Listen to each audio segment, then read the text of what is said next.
നമ്മുടെ പിണറായി സർക്കാർ ഇവിടെ രണ്ടാം ടൈമാണ്.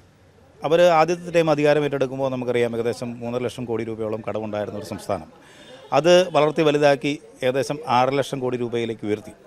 അപ്പോൾ ഞാൻ പറയുന്നത് ഇത്തരത്തിൽ ഒരു സംസ്ഥാനത്തെ വലിയ കടക്കണിയിലേക്ക് തള്ളിവിടുന്ന ഒരു സർക്കാരായി ഇവർ മാറിയിരിക്കുകയാണ്. അപ്പോൾ ഇത് ഞാൻ പറഞ്ഞു ഇവർ രണ്ടുപേരും മാറി ഇപ്പോൾ അടുത്ത ആൾ കയറി കഴിഞ്ഞാൽ കോൺഗ്രസ് വന്നാൽ ഇത് വർദ്ധിപ്പിക്കുക എന്നുള്ള ഉത്തരവാദിത്തം മാത്രമേ അവർക്കുള്ളൂ. കേരളത്തിൽ തിരഞ്ഞെടുപ്പ് ചൂടൊക്കെ ഇങ്ങനെ അടുത്തിരിക്കുകയാണ്. അപ്പം മറ്റ് രണ്ട് മുന്നണികൾ ഇടതും വലതുമൊക്കെ നമ്മുടെ BJPയെ ഭയക്കുന്നു എന്നുള്ളൊരു ഇതൊക്കെ കേൾക്കുന്നുണ്ട്. അതിനെക്കുറിച്ച് എന്താണ് പറയാനുള്ളത്? അല്ല, ഇവിടെ ഇതിനെ സംബന്ധിച്ച് വളരെ ക്ലിയറായിട്ട് നമുക്ക് പറയാൻ പറ്റുന്നൊരു കാര്യമെന്ന് പറയുന്നത് ഇപ്പോൾ നമ്മൾ ഈ കഴിഞ്ഞ ദിവസങ്ങളിലെല്ലാം കണ്ടുകൊണ്ടിരിക്കുകയാണ്. കാരണം BJPയിലേക്ക് NDAയിലേക്ക് നേതാക്കളുടെ ഒരു ഒഴുക്ക എവിടെ നിന്നാണ്? കോൺഗ്രസിൽ നിന്നും ഇടതുപക്ഷത്തു നിന്നും. എന്തുകൊണ്ടാണ് അവരിപ്പോൾ ഇങ്ങോട്ട് വരിക? നേരത്തെ എന്ന് പറയുന്നത് നമുക്കറിയാം, ഇപ്പോൾ ഇടതുപക്ഷത്തു നിന്ന് പോകുന്ന ഒരാൾ വലതുപക്ഷത്തേക്കോ വലതുപക്ഷത്തു നിന്ന് പോകുന്ന ഒരാൾ ഇടതുപക്ഷത്തേക്കോ പോയിക്കൊണ്ടിരുന്ന ഒരു കാലം ഉണ്ടായിരുന്നു. ഇപ്പോൾ അത് മാറി ഇതിൻ്റെ ലീഡേഴ്സ് എല്ലാവരും ഇങ്ങോട്ട് വരാൻ മത്സരിക്കുക.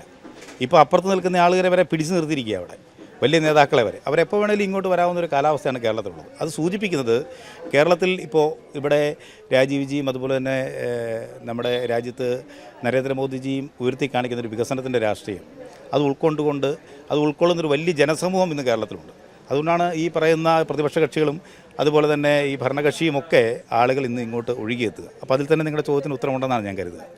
അല്ല, തീർച്ചയായിട്ടും ഇവിടെ കേരളത്തെ സംബന്ധിച്ച് നമുക്കറിയാം, കേരളം ഇപ്പോൾ വലിയ കടക്കണിയിലുള്ള ഒരു ചെറിയ സംസ്ഥാനമാണ്. ഇപ്പോൾ നമ്മുടെ പിണറായി സർക്കാർ ഇവിടെ രണ്ടാം ടൈമാണ്. അവർ ആദ്യത്തെ ടൈം അധികാരം ഏറ്റെടുക്കുമ്പോൾ നമുക്കറിയാം ഏകദേശം 3.5 ലക്ഷം കോടി രൂപയോളം കടമുണ്ടായിരുന്ന ഒരു സംസ്ഥാനം അത് വളർത്തി വലുതാക്കി ഏകദേശം 6 ലക്ഷം കോടി രൂപയിലേക്ക് ഉയർത്തി. അപ്പോൾ ഞാൻ പറയുന്നത് ഇത്തരത്തിൽ ഒരു സംസ്ഥാനത്തെ വലിയ കടക്കണിയിലേക്ക് തള്ളിവിടുന്ന ഒരു സർക്കാരായി ഇവർ മാറിയിരിക്കുകയാണ്. അപ്പോൾ ഇത് ഞാൻ പറഞ്ഞു ഇവർ രണ്ടുപേരും മാറി ഇപ്പോൾ അടുത്ത ആൾ കയറി കഴിഞ്ഞാൽ കോൺഗ്രസ് വന്നാൽ ഇത് വർദ്ധിപ്പിക്കുക എന്നുള്ള ഉത്തരവാദിത്തം മാത്രമേ അവർക്കുള്ളൂ. അപ്പോൾ ഇവിടെ ഇപ്പോൾ വികസനമായിട്ട് കേരളത്തിൽ ഉയർത്തി കാണിക്കുന്ന ഏത് വികസനത്തെയും നമ്മൾ കണ്ടാൽ ഇപ്പോൾ നമ്മുടെ ഹൈവേ കൂടെയൊക്കെ യാത്ര ചെയ്യുമ്പോൾ വികസനത്തെ നായകന്മാരുടെ വലിയ ബോർഡുകൾ കാണാം. ആ ബോർഡുകളിലൊക്കെ കാണിക്കുന്നത് എന്താ? ഈ കാണിക്കുന്ന ഏത് വികസനം നിങ്ങളിപ്പോൾ വലിയ റോഡുകളുടെ വികസനം കാണിക്കുന്നു, ആ 4 വരി പാതകളെ കാണിക്കുന്നു. ആരുടെ വികസനമാണത്? അത് കേന്ദ്ര സർക്കാരിൻ്റെ വികസനമാണ്. അതുപോലെ തന്നെ ഇത് പാവപ്പെട്ടവരില്ല ഇവിടെ അതിദാരിദ്ര്യത്തെ കുറച്ചു എന്ന് പറഞ്ഞുകൊണ്ട് വലിയൊരു പ്രഖ്യാപനം നടത്തി. സന്തോഷമേ ഉള്ളൂ. പക്ഷേ അത് കുറച്ചെങ്കിലും ഇവിടെ സാധ്യമാക്കിയത്, ഉദാഹരണത്തിന് ഞാൻ പറഞ്ഞാൽ ഇപ്പോൾ റേഷൻ കട വഴി നമുക്ക് എല്ലാവർക്കും റേഷൻ കൊടുക്കുന്നു. 30 കിലോയ്ക്ക് മുകളിൽ നമ്മൾ ധാന്യങ്ങൾ കൊടുക്കുക. അതെല്ലാം പാവപ്പെട്ടവർക്ക് ഒരുപോലെ കൊടുക്കുക, രാജ്യത്താകമാനം കൊടുക്കുക. ഈ പദ്ധതി ആരാണ് നടപ്പാക്കിയത്?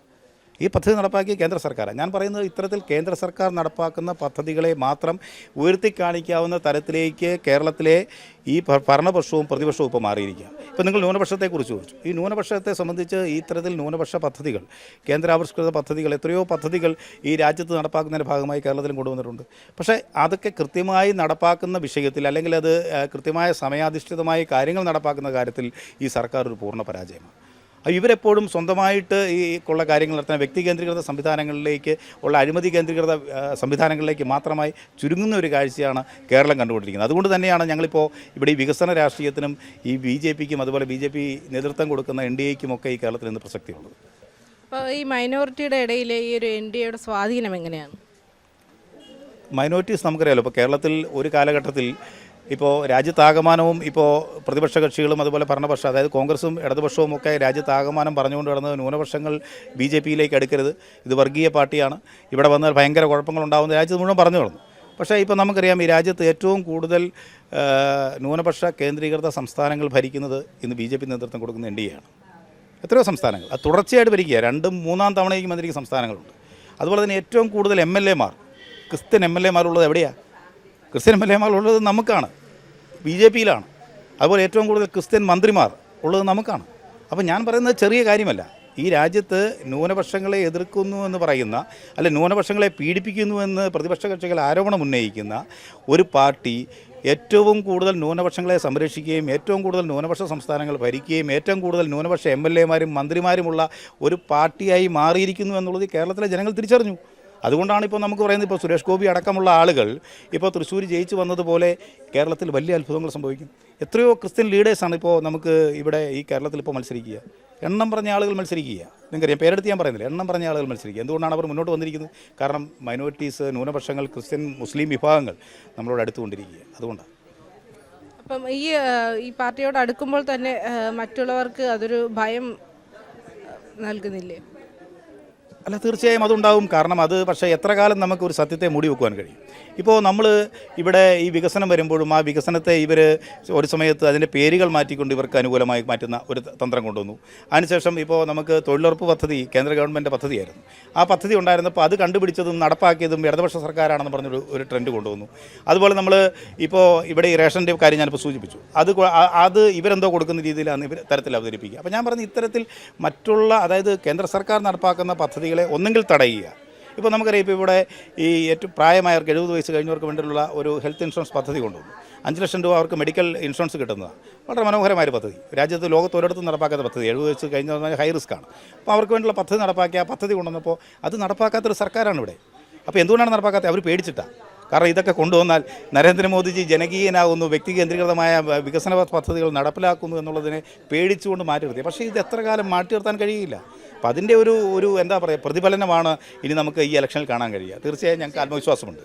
ഓക്കെ, ജനങ്ങളെല്ലാം തിരിച്ചറിഞ്ഞുകൊണ്ടിരിക്കുകയാണല്ലേ ഇപ്പോഴത്തെ ഒരു സാഹചര്യം വെച്ച് നോക്കും? തീർച്ചയായിട്ടും അത് വളരെയധികം തിരിച്ചറിഞ്ഞു എന്ന് മാത്രമല്ല, അത് ആളുകൾ നമ്മളിലേക്ക് കൂടുതൽ വന്നുകൊണ്ടിരിക്കുക ഓരോ ദിവസവും. ഇപ്പോൾ ഈ ഇലക്ഷനൊക്കെ ഞാൻ പറയുന്നത്, ഇലക്ഷൻ ഡിക്ലെയർ ചെയ്ത് കഴിഞ്ഞതിന് ശേഷവും ഈ പാർട്ടികളിൽ നിന്ന് ആളുകൾ വന്നുകൊണ്ടിരിക്കുക. ഓരോ ദിവസവും നമുക്കറിയാം, ഇവിടെ സ്റ്റേറ്റ് ഓഫീസ് തിരുവനന്തപുരത്ത് നിന്നാണ് ഞാൻ സംസാരിക്കുക. തിരുവനന്തപുരം സ്റ്റേറ്റ് ഓഫീസിലൊക്കെ എത്രയോ ആളുകൾ നേതാക്കളാണ് വരിക. അത് നമ്മൾ ഇവിടെ മത്സരിക്കാനുള്ള സ്ഥാനം ഉദ്ദേശിച്ച് മാത്രം വരുന്നവരല്ല. പാർട്ടിയുടെ പല ഭാഗത്തു നിന്ന് ഇപ്പോൾ ഇടതുപക്ഷത്തു നിന്ന് വരുന്നവർ പറയുന്നു, ഇപ്പോൾ CPM അതിൻ്റെ നയത്തിൽ നിന്ന് പിന്നെ അവർ പിന്നോക്കം പോയിരിക്കുന്നു. ഇപ്പോൾ ഇടതുപക്ഷ ഒരു ആശയങ്ങളിൽ നിന്നെല്ലാം പുറകോട്ട് പോയിരിക്കുന്ന ഒരു സംവിധാനമാണുള്ളത്. അതിലൊക്കെ അഴിമതിയിൽ മനമെടുത്ത് വരുന്ന ആളുകൾ. അതുപോലെ കോൺഗ്രസിൽ നിന്ന് വരുന്നവർ പറയുന്നു, ഇവിടെ നരേന്ദ്രമോദിയുടെ വികസനം കണ്ടിട്ട് ഇവർക്കൊന്നും ചെയ്യാൻ കഴിയില്ല എന്ന് പറഞ്ഞിട്ട് 100 കണക്കിന് ആളുകൾ കടന്നു വരിക. അപ്പോൾ ഇതൊക്കെ എന്ന് പറയുന്നത് ഒരു പോസിറ്റീവായ ഒരു സൈനല്ലേ. ആളുകൾ തിരിച്ചറിഞ്ഞു എന്നുള്ളതിൻ്റെ ഞങ്ങൾക്കെല്ലാം ഒരു ശുഭപ്രതീക്ഷയോടെയാണ് കാണുക. തീർച്ചയായിട്ടും.